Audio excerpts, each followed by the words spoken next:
แค่เพียงที่ตัวอ่อนก็รู้ที่บ้านหัวโปรดอย่ามาทิ้งหัวกันอย่า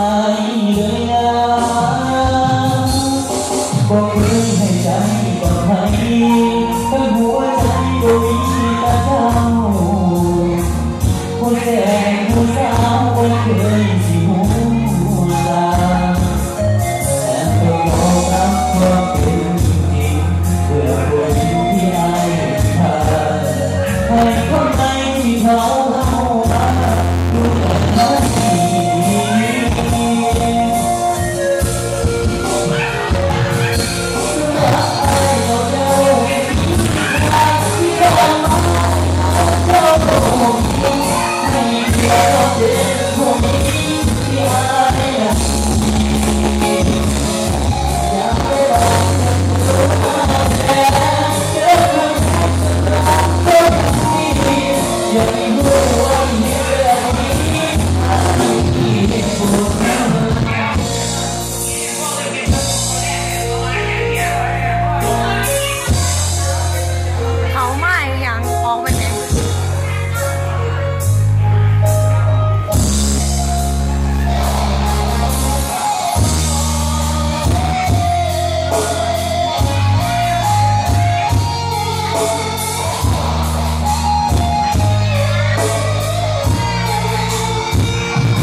Yeah.